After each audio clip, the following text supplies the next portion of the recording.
Welcome back to Sunrise Daily. We're coming to you live from Bayelsa State, where the focus now is the Bayelsa State Investment Forum, Challenges and Opportunities. Well, the Commissioner for short, Trade and Investment is actually a tripod, as it tells us. Well, here it's speaking about agriculture.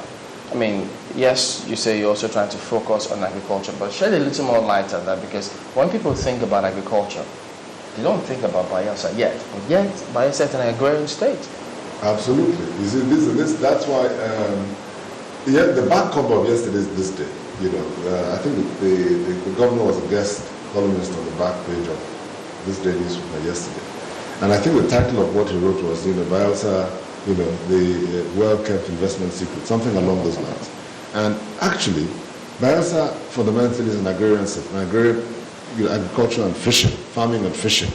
That's what it is. Oil, don't forget, was discovered. Let me even go back. My grandfather was a palm produce trader. That was the mainstay. Palm produce was the mainstay. I mean, the wealth, a lot of the local wealth in Bayelsa State came from palm produce. It used to be known as the oil palm protectorate. That was the mainstay. When oil was discovered, and the history of Nigeria and the story of Nigeria changed, and of course Bayelsa State. So if you take agriculture, for instance, we have some of the best environments for all season, rice farming, because of we're in the Delta region. And if you look across the entire globe, right, all the major rice farming regions, we're all in the same region. You know, Thailand, Vietnam, the same mangrove swamp, wet, riverine, creeks, that sort of environment. And that's fantastic for rice farming.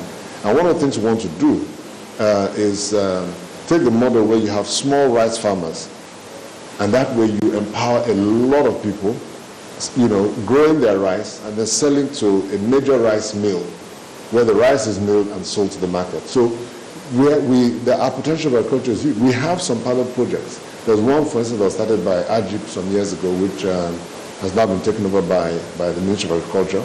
That is there. And we want to grow that potential. That's just one. And other areas, fishing. Fishing is huge. We have huge potential in aquaculture. So these are things we want to do, because the benefit of these things is that you involve small-scale farmers on a wide scale. So you have small-scale farmers, and many of them working in cooperatives, and coming together, putting their resources together to bring their produce to the market. That one is one of the exciting things about what we want to do. You know, your Commissioner for Work spoke earlier about a plan that you have. Okay. And I'm just wondering, I do know that, you know, they are very, very big plans. Yes. And most of them might not be achievable within the lifetime of this administration. But one would like to know, you know, for the dreams that this administration has for Bayelsa State, what is the lifespan, or when do you think that all that you plan will be able to materialize and people can say, yes, we're much closer, we're very close to the Bayelsa of our dreams? Very good question. You have a timeline for it? That's the difference. We have timelines for different things. In terms of infrastructure, for instance, we have timelines of saying that within this current term, we would have put in place some very critical infrastructure.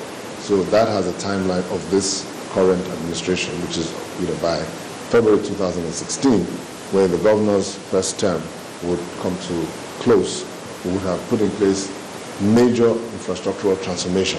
And that's why you see the rapid pace of the work we're trying to do, to ensure that roads linking all the sectorial zones are finished, making sure that Yenagoa as a capital city is networked properly. There's a ring road connecting the entire city, opening up different areas of the city.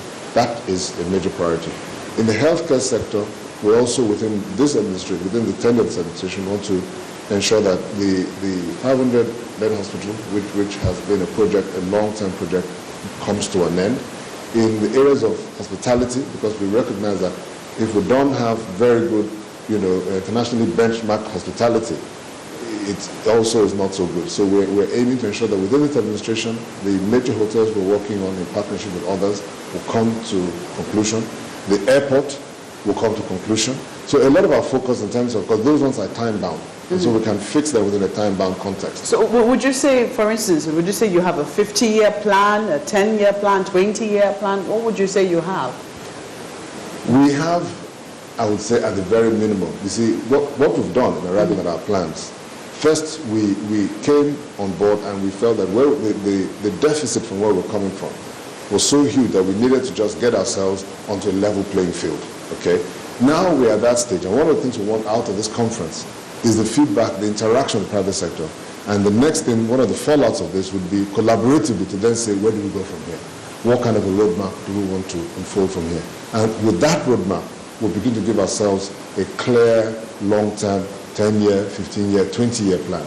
But for now, we identified key areas that we felt, look, you know what, if anybody's going to take us seriously, we need some things are no-brainers. We need to sort out infrastructure. We need to ensure people, hospitality, people can come and visit the state and perhaps stay back. We need to sort out something like the airport, for instance, where that falls on infrastructure. And then we can, so we're now at the point, after this, so this summit is meant to, part of it is meant to be that interactive process, after which, as we listen to the private sector, who are key partners for us, we can then sit down and come up with a long-term plan that encompasses everything. As Commissioner for Trade, Investment, Industry and Investment, I mentioned the industry bit because it's also very key. You know, we have an industrial master plan which we're working on. Okay. And that keys in with investments, in ensuring that, for instance, investors, when they come to the state, we're offering them a master plan, for instance, where they can site power, you know, because we want to attract investors and who want to generate power. So that for us is key. And then we also want to have industries sited in Bayelsa State, which is also an investment. But we draw that element out because of the key aspect of investment, which is industry related. Well, I haven't landed on my question. I was going to ask you. Make that point. Yes, very quickly. Yeah.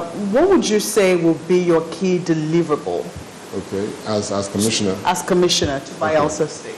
My key deliverable as Commissioner to Bayelsa State is to ensure that any willing potential investor coming to Bayelsa State finds a ready, welcoming, enabling environment to do business.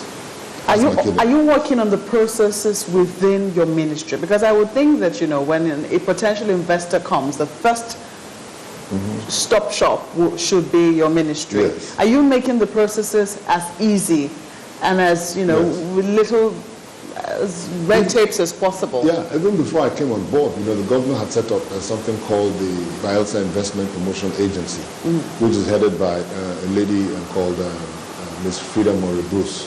So that was already in place. And the remit or the task of that agency is to be a one-stop shop so that any potential investor coming to the state has one place they can go to and, as it were, have the whole, everything facilitated from them, from company incorporation to knowing what to do, where you want to site your industry, who you want to meet with, and all of that.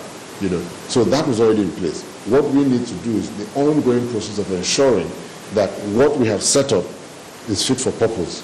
So we will keep reviewing, keep monitoring, keep getting feedback from those who've interacted with that agency, which is part of my ministry, to ensure that it is actually achieving the objective for which it was set up. So that was already there.